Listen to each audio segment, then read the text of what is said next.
Halo, apa kabar pejuang UTBK 2020? Semoga sehat-sehat dan jauh dari corona ya. Hari ini saya akan membahas TPS kuantitatif bagian yang ketiga.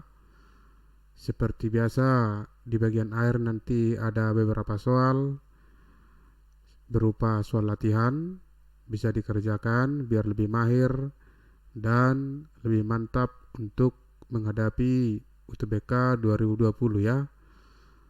Tetap semangat dan juga tetap dijaga kesehatannya.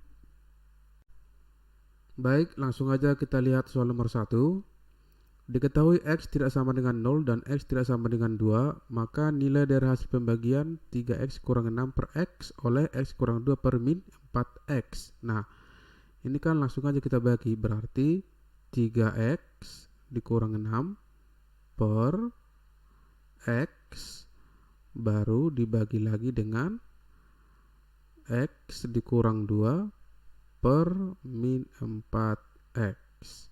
Nah, ini kan boleh kita buat yang ini jadi 3 dikali X kurang 2 per X. Lalu yang ini nak ke atas, maka nanti jadi min 4X per X kurang 2. Ini habis ya. Oke, ini juga habis. Maka hasilnya adalah min 12. Jawabannya adalah E. Oke, sekarang kita lihat soal nomor 2. Daerah yang diarsir pada gambar di bawah dipenuhi oleh operasi himpunan. Nah, coba kita lihat gambar ini. Ada 3 lingkaran di sini, ya. Nah, ini adalah untuk si A, ini untuk si B, ini untuk si C, ya. Jadi, daerah yang diarsir adalah yang ini yang pertama kita sebut, lalu yang ini adalah daerah yang kedua. Jadi untuk daerah yang pertama yang ini, oke, yang ini adalah itu A irisan dengan C ya, A irisan dengan C, tapi di sini tidak ikut ya. Ini adalah dari si B, makanya dia adalah irisan dari B komplement gitu ya. Kemudian yang kedua, daerah yang kedua yang ini udah, itu adalah si B sama si C, karena ini sudah tadi, yang ini sudah, maka itu adalah irisan dari B irisan dengan C komplement ya, yang ini. Maka nanti hasilnya boleh kita tuliskan B irisan C komplement lalu digabungkan dengan A irisan C lalu irisan B komplement. Jawabannya adalah E. Lanjut soal nomor 3. Pada segitiga di bawah, apakah Z lebih besar daripada Y lebih besar daripada X? Nah, jadi di sini ada dua pernyataan. Ini pernyataan ya. Pernyataan pertama dan yang kedua. Jadi maksudnya ini adalah cukup enggak pernyataan satu untuk menjawab pertanyaan ini ya, atau hanya pernyataan dua untuk menjawab pertanyaan ini ya, atau dua-duanya harus bersama-sama atau dua-duanya tidak cukup. Nah, itu dia ya. Nah, jadi kalau kita lihat dulu pernyataan yang pertama AC-nya adalah 8, lalu AB-nya adalah 10. Dengan kita memakai aturan daripada sinus, maka nanti kita peroleh AC per sin Y sama dengan AB per sin Z sama dengan BC per sin daripada X. AC-nya itu 8 per sin Y sama dengan AB-nya 10 per sin Z sama dengan BC per sin X. Nah, kalau hubungan Y dengan Z itu bisa kita cari hubungannya siapa lebih besar antara Y dan Z. Tapi kalau untuk X itu tidak bisa. Kenapa? Karena sisi BC itu tidak diketahui, ya. Minimal ini harus dibandingkan dengan sisi yang lain, ya. Itu artinya pernyataan satu tidak cukup untuk menjawab pertanyaan ini, ya. Berarti yang A sudah pasti salah, lalu yang D juga sudah pasti salah, ya. Nah, untuk pernyataan yang kedua, ya. Untuk pernyataan yang kedua, katanya BC lebih kecil daripada AC, ya. Oke, cuman ini yang diketahui, ya. Jadi kalau BC lebih kecil daripada AC, tapi terhadap AB tidak ada perbandingannya, maka untuk pernyataan yang kedua juga tidak bisa untuk menjawab pertanyaan ini. Ya, itu artinya yang B salah. Oke. Lalu kalau kita lihat pernyataan 1 dan 2, ya. Di sini tadi sudah kita peroleh hubungan Y dengan Z, ya, tapi tidak boleh X. Sementara di sini sudah diketahui hubungan antara BC dengan AC, ya. Di mana BC lebih kecil daripada AC. Jadi kalau sudah seperti ini, maka nanti hubungan daripada X, Y dan Z, ya, itu bisa ditentukan, ya. Maka jawabannya adalah C. Oke, kita lanjut ke soal nomor 4. Rata-rata 4 bilangan asli adalah 8, ya. Jika bilangan asli X ditambahkan, ya, maka rata-rata 5 bilangan tersebut merupakan bilangan asli. Manakah hubungan yang benar antara kuantitas P dan Q berikut berdasarkan informasi tersebut? Nah, jadi ini kita sebut nanti adalah rata-rata pertama. Oke. Jadi kalau mencari rata-rata itu adalah X1 rata-rata sama dengan sigma X1 per 4. Ini 4 karena 4 bilangan tadi, ya.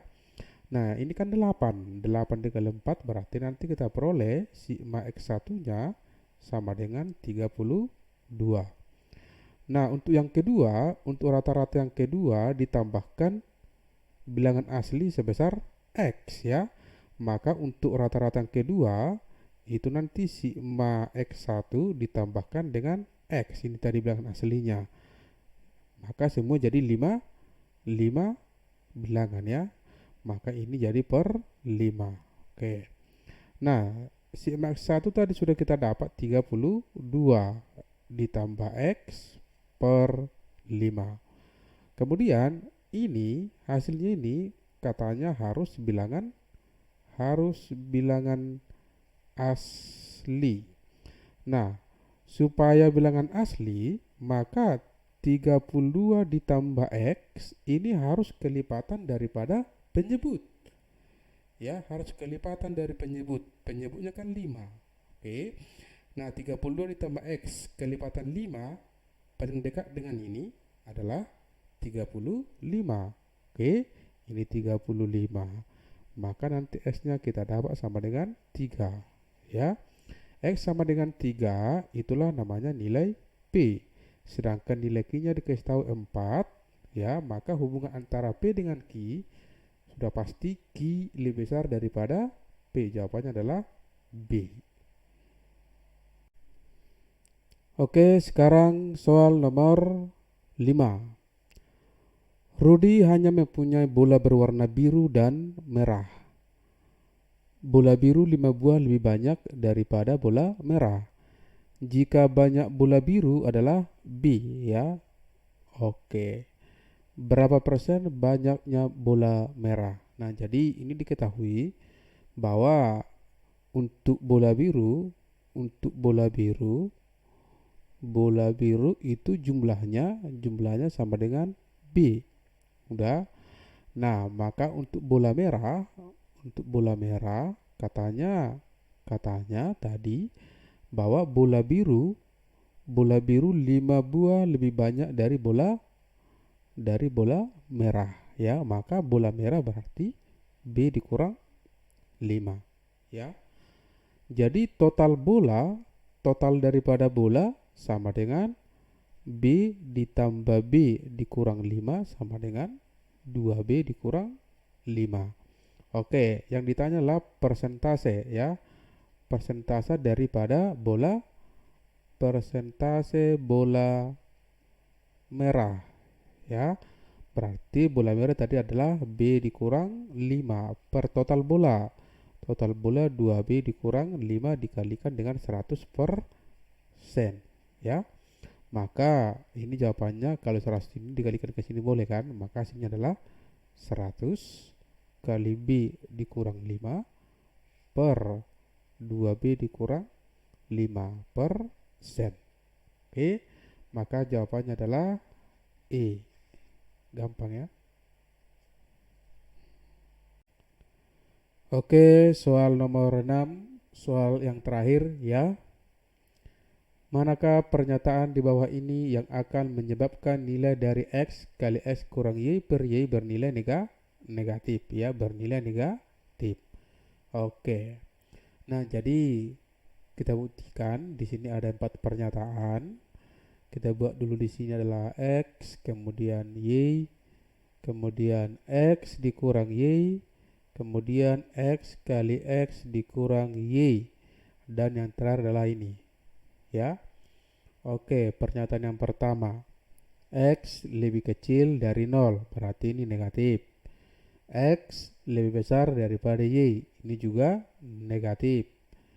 X dikurang Y, tadi X lebih besar daripada Y, berarti ini positif. X kali X kurang Y, X-nya negatif, X kurang Y positif, maka ini negatif. Kemudian di sini, oke, di sini X kali X kurang Y negatif, Y-nya negatif, maka hasilnya positif. Kemudian pernyataan yang kedua, Y lebih besar dari 0, ini pasti positif. X lebih besar daripada Y, ini juga pasti positif. X kurang Y, sementara tadi X lebih besar daripada Y, maka ini positif. Kalau dikalikan ini pasti positif juga, dan hasilnya pasti positif. Kemudian yang nomor 3, X lebih kecil dari 0, ini pasti negatif. Y lebih besar daripada 0, maka ini positif. Kemudian X kurang Y, ini pasti negatif.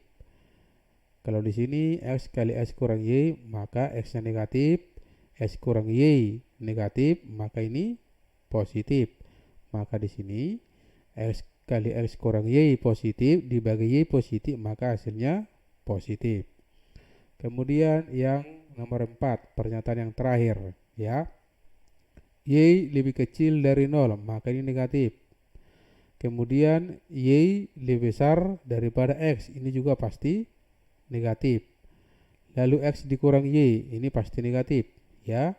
Lalu kalau dikalikan ini pasti positif. Nah, lalu kalau kita bagikan X kali X kurang Y tadi positif dibagi Y negatif, maka hasilnya negatif. Nah, yang ditanyakan bernilai negatif, maka jawabannya adalah hanya nomor 4 ya, hanya nomor 4, berarti jawabannya adalah dodol. Oke, jadi itulah dulu pembahasan beberapa soal TPS kuantitatif dari saya.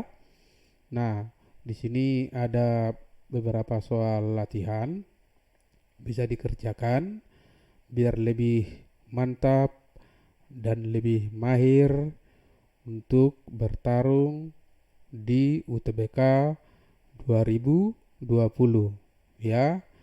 Jangan pernah lemah dan jangan pernah menyerah.